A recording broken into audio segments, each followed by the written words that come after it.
Ladies and gentlemen, have you ever sent a simple "Hi, how are you?" and felt the sinking silence of an ignored message? It's not just you. It's the message.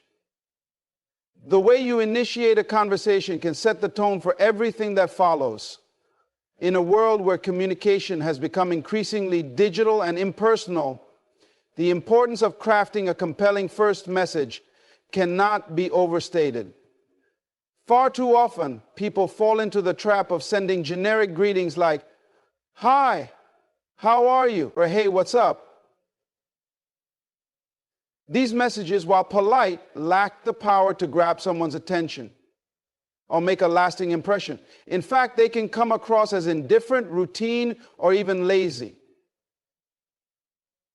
When you reach out to someone, especially in the context of building relationships or networking, your opening message must rise above the noise. It must reflect effort, thoughtfulness, and a genuine desire to engage. Imagine the number of messages people receive daily on social media, messaging apps, or even emails. Each of these messages competes for a moment of their attention. Now think about what happens when your message blends into this sea of sameness. It gets overlooked, lost in the shuffle, or worse, dismissed without a second glance. The truth is, people respond to messages that spark curiosity, evoke emotion, or make them feel special. This is about your words have the power to set you apart, but only if they're chosen with care. A generic greeting like "Hi, how are you?" does little to engage the recipient. It puts the burden of continuing the conversation on them, asking them to invest energy into a dialogue that hasn't yet offered any value. It's important to recognize that the first impression isn't just about politeness. It's about creating an immediate connection, a message that feels personal and unique, communicates that you value the other person enough to put thought into your approach. It shows that you're not just going through the motions, but genuinely interested in them and their world. To create a strong first impression, you must begin by understanding the recipient. What are their interests, passions, or recent experiences? What makes them unique? When you take the time to consider these factors, you can craft an opening message that resonates on a deeper level. For instance, instead of saying, "Hi, how are you?" to a friend who recently achieved a milestone, you might say, "Congratulations on your promotion. How does it feel to take on such an exciting new challenge?" This message not only acknowledges their achievement, but also opens the door to a meaningful conversation. The effort you put into tailoring your message speaks volumes about your intentions. A well-crafted message demonstrates that you see the other person as an individual, not just another name on your contact list. It conveys thoughtfulness and sincerity, qualities that are increasingly rare in a world of fast, transactional communication. People want to feel noticed and appreciated, and a personalized message achieves precisely that. Another key aspect of crafting a compelling opening message is the tone you use. Your tone should be warm, inviting, and aligned with the nature of your relationship with the recipient. A professional contact might appreciate a message that is concise yet engaging, such as, "I recently came across your article on leadership strategies. It was incredibly insightful. I'd love to hear more about your approach to team building." On the other hand, a close friend or family member might respond better to a lighthearted or playful tone, such as, "You won't believe what I just saw. It reminded me so much of our last trip." The words you choose should also be designed to evoke a response. Messages that end with open-ended questions or intriguing statements encourage the recipient to engage with you. For example, saying, "I just found the perfect solution to that problem we talked about. Want to hear about it?" is far more engaging than a simple "hi." It creates a sense of anticipation and invites the recipient to take an active role in the conversation. So, finally, it's important to consider the visual impact of your message.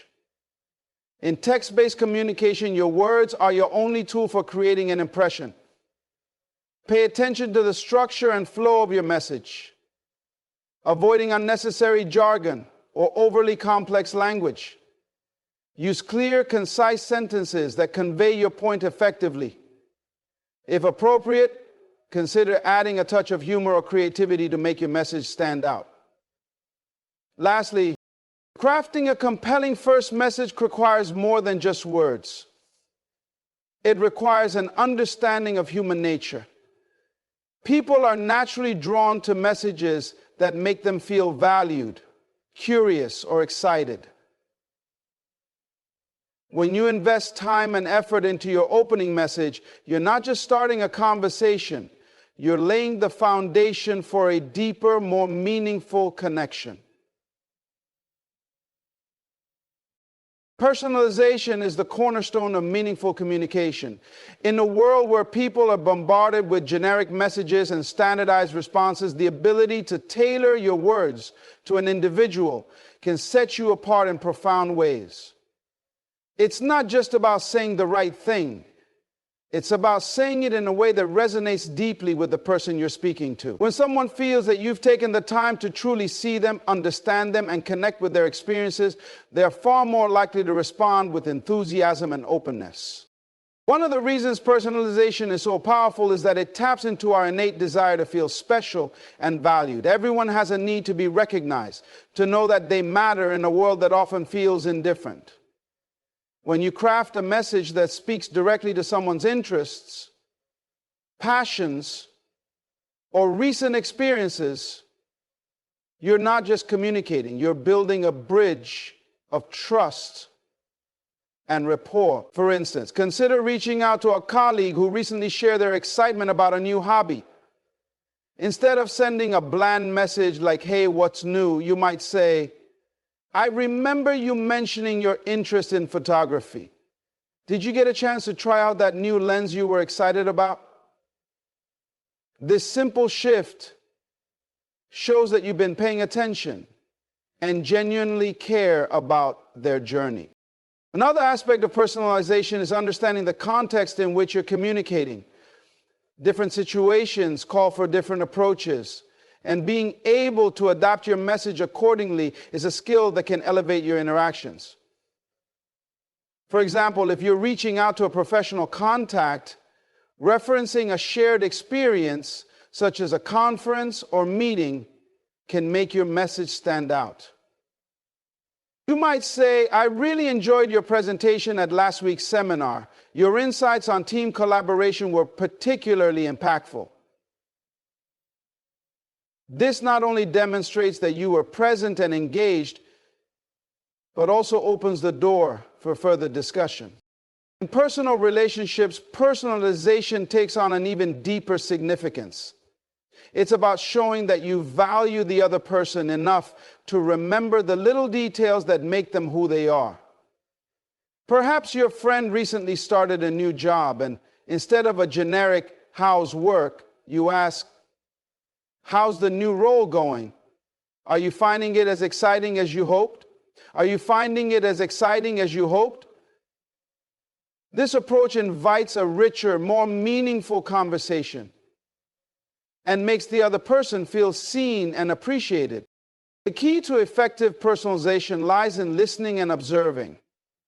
Often, people provide cues about what matters most to them, whether through their words, actions, or social media posts. Paying attention to these signals can provide valuable insights into their world. If a friend frequently shares posts about their love for cooking, mentioning a new recipe, or asking for their opinion on a trending culinary topic, can spark an engaging conversation. Similarly, if a professional contact shares an article about a recent achievement, congratulating them and expressing genuine interest in their work can leave a lasting impression. So, In this sense, it is not the amount. Personalization also involves understanding the recipient's communication style and preferences.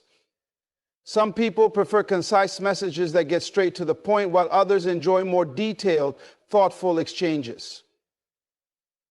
Tailoring your approach to match their style can make your message feel more natural and relatable.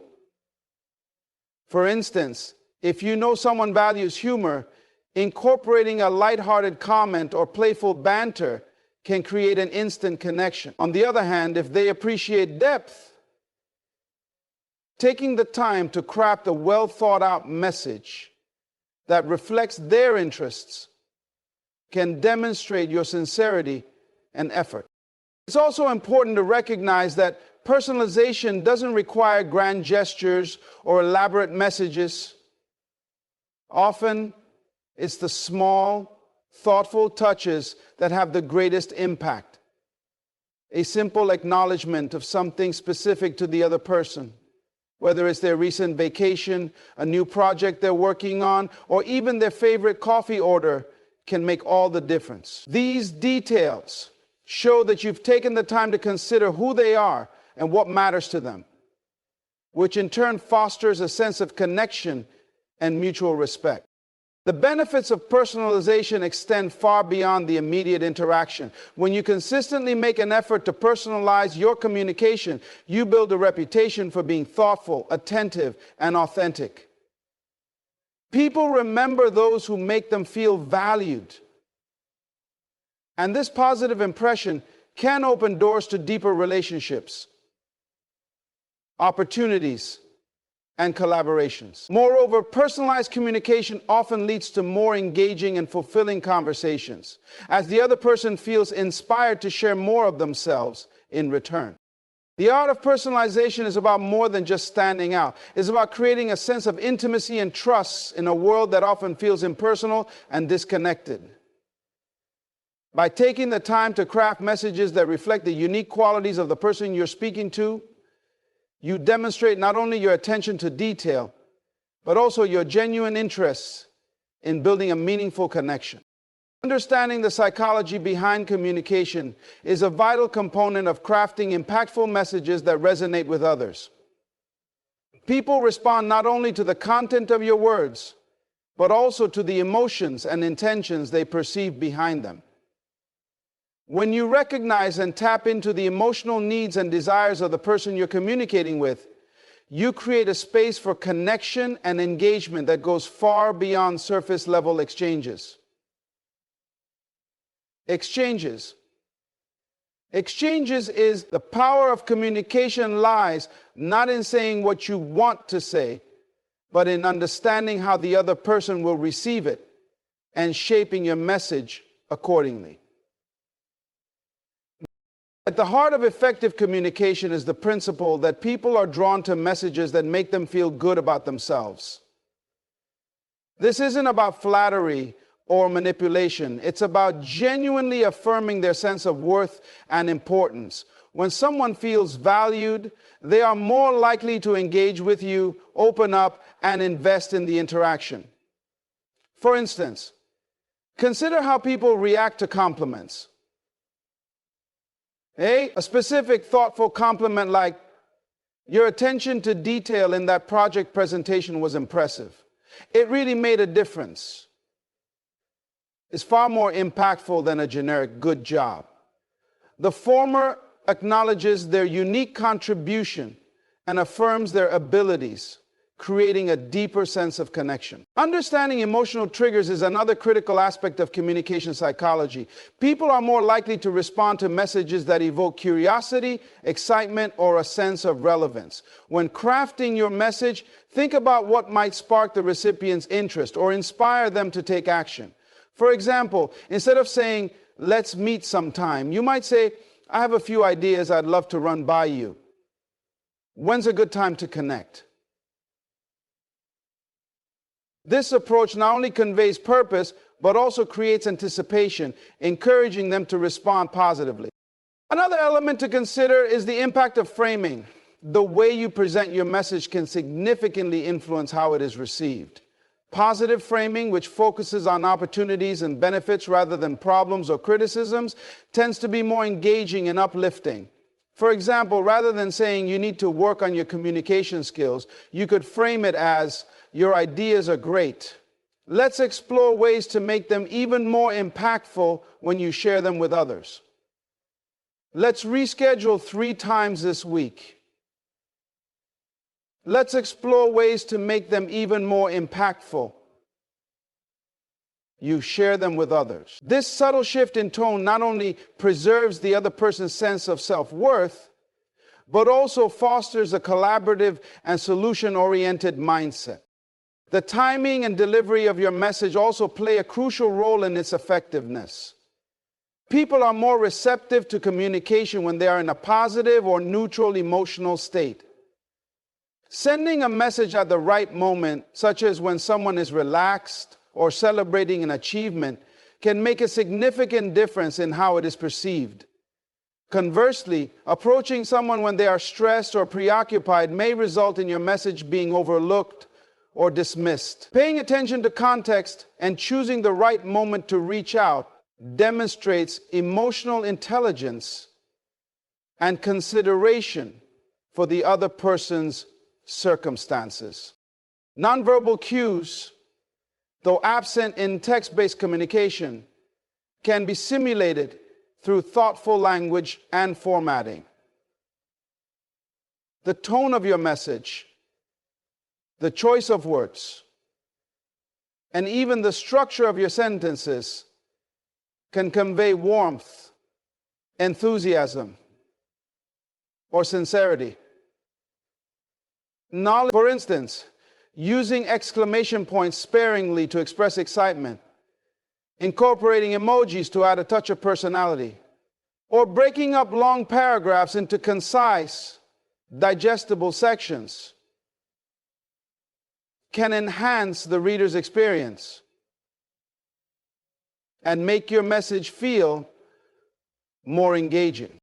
Another psychological principle to keep in mind is reciprocity. When you offer value in your communication, whether through helpful information, encouragement, or a thoughtful gesture, you create a sense of goodwill that often prompts the other person to respond in kind.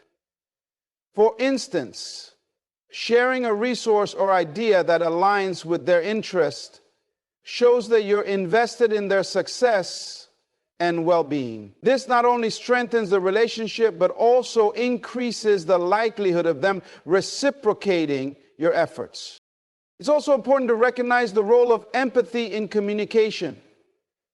Taking the time to understand and acknowledge the other person's perspective can significantly enhance the quality of your interactions. Empathy allows you to anticipate their needs, address their concerns, and create a sense of mutual understanding. For example, if someone expresses hesitation about a decision, responding with, "I can see why that might feel overwhelming. Let's work through it together," shows that you're attuned to their emotions and willing to support them. Lastly, the psychology of communication underscores the importance of being authentic. People can often sense when a message lacks sincerity or feels rehearsed. Authenticity builds trust and fosters deeper connections because it allows the other person to see you as genuine and relatable. This doesn't mean you have to overshare or be overly casual. It's about being true to yourself while respecting the dynamics of the relationship, whether you're expressing enthusiasm, offering support, or simply reaching out to reconnect. Letting your genuine intentions shine through will make your communication more impactful and memorable. The art of creating intrigue is a subtle yet powerful tool in communication, particularly when your goal is to captivate someone's attention and spark their curiosity. Intrigue draws people in, encouraging them to engage more deeply with what you have to say, because they feel compelled to uncover the full story. This is not about withholding information or being manipulative. It's about presenting your message in a way that inspires curiosity and keeps the other person eager to know more. When used effectively, intrigue can transform an ordinary exchange into an opportunity to leave a lasting impression. One way to create intrigue is by framing your message as a question or statement that hints at something exciting, unexpected, or valuable. For example, instead of sending a message like, "I have something to tell you," you might say, "I came across something that immediately made me think of you. You'll love it." This approach piques the other person's curiosity as it suggests that the information is relevant and interesting to them, while leaving them eager to discover what it is. The key is to provide just enough detail to spark interest without giving everything away up front. Spend time. Another technique involves incorporating an element of surprise or unpredictability into your communication. People are naturally drawn to novelty and unexpected twists, as these engage their attention and make the interaction more memorable.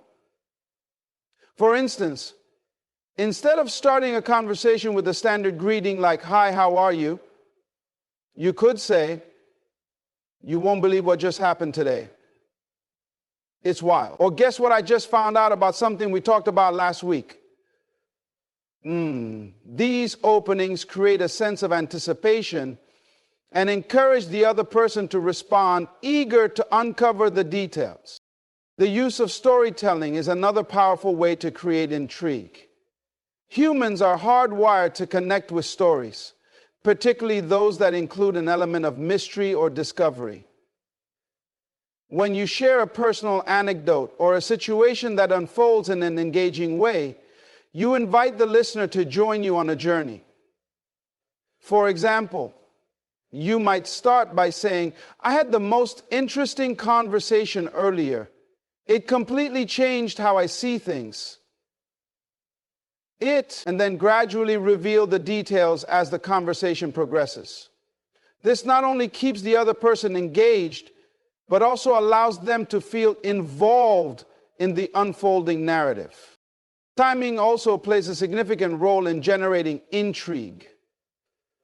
Knowing when to share information and when to hold back can create a sense of rhythm and build up in your communication. For instance, you might mention that you have exciting news to share, but wait for the right moment to reveal it, allowing anticipation to build naturally.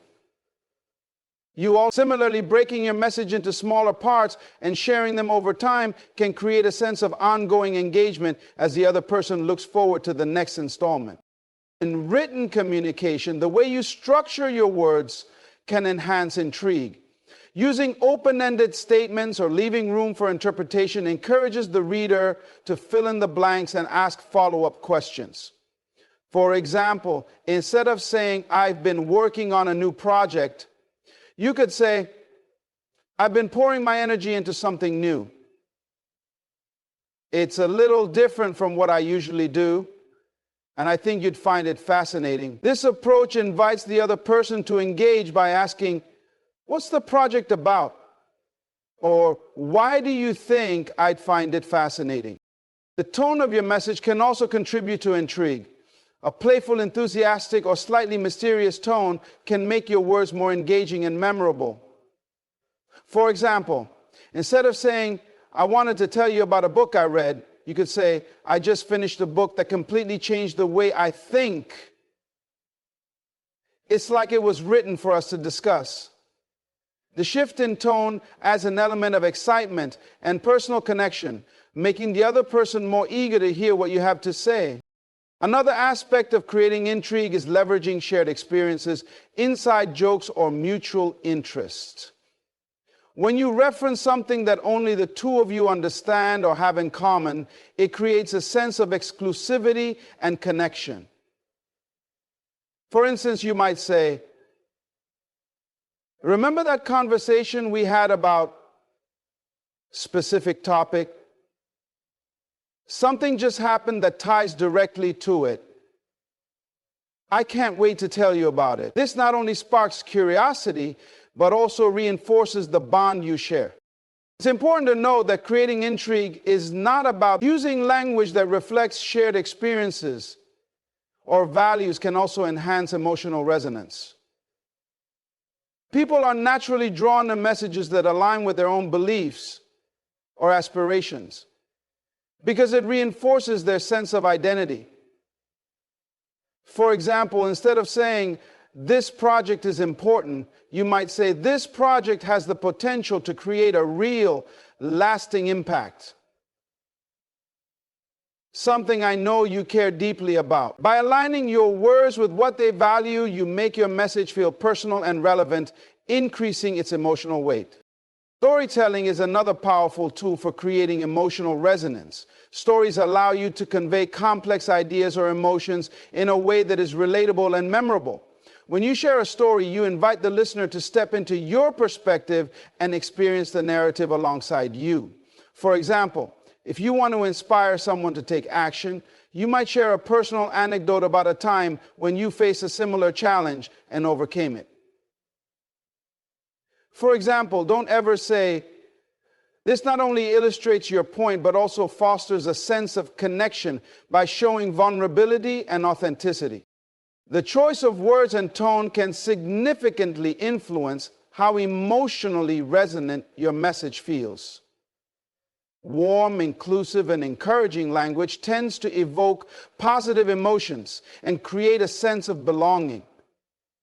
For example, phrases like, "We can work through this together," or "Your effort doesn't go unnoticed," convey support and appreciation, which can strengthen the emotional bond between you and the recipient. On the other hand, harsh or overly critical language can create distance and diminish the impact of your message, even if your intentions are good. Timing and context are also crucial when aiming to build emotional resonance. The same message can evoke entirely different reactions, depending on when and how it is delivered. For example, expressing gratitude or admiration during a moment of celebration can amplify the positive emotions already present, while offering words of encouragement during a difficult time can provide much-needed comfort and reassurance. Well, by being mindful of the timing and context of your communication, you can ensure that your words have the greatest possible impact. One of the most overlooked aspects of emotional resonance is the importance of listening. Effective communication isn't just about speaking. It's about creating a dialogue where the other person feels heard and understood. When you actively listen to someone, you gain insight into their thoughts and feelings, which allows you to respond in a way that resonates with them on a deeper level. For example, if someone shares their frustrations with you, reflecting back what they've said, such as, "It sounds like you've been dealing with a lot lately, and that's really tough," shows that you're truly listening and empathizing with their experience. Nonverbal elements such as tone, pacing, and even the rhythm of your speech also contribute to emotional resonance. A calm and steady tone can convey reassurance and stability, while a more animated and enthusiastic tone can inspire excitement and motivation. Similarly, the way you structure your message can influence how it is received. A massive gratitude can inspire a massive, starting with a positive affirmation, addressing any concerns with care, and ending on an uplifting note, creates a natural flow that draws the listener in and leaves them feeling empowered. Another way to build emotional resonance is by expressing genuine appreciation or gratitude. When people feel valued, they are more likely to respond positively to your communication. For example, instead of simply making requests, you might frame it by acknowledging the other person's efforts or contributions. I've always admired how you approach challenges with such creativity. Your input would mean a lot to me on this. This not only makes your request more compelling, but also strengthens the emotional connection by showing that you recognize and value their unique qualities. It's also important to recognize that emotional resonance often requires vulnerability. When you allow yourself to be open and honest about your own feelings, you create a space for others to do the same. This doesn't mean oversharing or being overly emotional. It's about being authentic and relatable. For example, admitting that you're nervous about a situation, but excited about the possibilities, can make you appear more human and approachable, which in turn encourages the other person to connect with you on a deeper level. Lastly, emotional resonance thrives on consistency. When your words, actions, and tone consistently reflect genuine care and respect for the other person, you build trust and credibility over time. This creates a foundation where your communication naturally resonates on an emotional level because it is seen as an extension of the relationship you've cultivated. Ability to effectively handle and manage your own emotions is a cornerstone of successful communication and interpersonal relationships. Emotional control doesn't mean suppressing your feelings or pretending that you're always calm and collected. Instead, it means having the self-awareness to recognize your emotions as they arise and the ability to respond in a way that aligns with your goals, values, and the situation at hand. When you master emotional control, you create an environment where you are in the driver's seat of your own reactions, making you more adaptable, approachable, and composed in every interaction. One of the key elements of emotional control is self-awarenesses. Before you can manage your emotions, you first need to be in tune with them. Self-awareness allows you to identify what you're feeling in real time, whether it's frustration, excitement, anxiety, or joy. This means tuning into your internal state and acknowledging what is happening without judgment. When you're able to recognize the emotions you're experiencing, you give yourself the opportunity to respond thoughtfully rather than react impulsively. For example, if you're feeling irritated during a conversation, self-awareness helps you understand why you're feeling that way, whether it's because of something the other person said or because you're already dealing with personal stress, and gives you the space to pause and choose a more measured response. Self-regulation is the next step in emotional control. Once you identify your emotions, the next phase is managing them in a way that serves you in the situation. Emotional regulation involves using strategies to calm yourself down when you feel overwhelmed or preventing yourself from being swept away by intense emotions. This might involve taking a few deep breaths, pausing before responding, or even stepping away from the situation temporarily to collect your thoughts. Stepping away from the situation temporarily to collect your thoughts. When you learn to regulate your emotions effectively, you prevent knee-jerk reactions that could damage relationships or escalate a situation unnecessarily. For example, if someone challenges you in a conversation, rather than immediately defending yourself or reacting in anger, emotional control allows you to pause, assess the situation, and respond in a way that is composed and constructive. Another important component of emotional control is empathy. Empathy allows you to understand not only your own emotions, but also the emotions of others. When you can recognize and resonate with the feelings of those around you, it becomes easier to navigate difficult conversations and handle sensitive situations. For instance, if you see that someone is upset, empathy enables you to respond in a way that is compassionate and supportive, rather than reacting defensively or dismissively. When you show empathy, you create a space for open communication and understanding, which helps prevent conflicts and strengthens bonds. Effective emotional control also requires patience and tolerance. Often, situations arise that push us out of our comfort zones or challenge our emotional resilience. These are the moments where your emotional control is truly tested. By cultivating patience and tolerance, you become better equipped to handle frustration, disappointment, or anger without letting these emotions take control of the conversation or situation. For example, when someone is being difficult or uncooperative, rather than succumbing to impatience or frustration, emotional control allows you to remain calm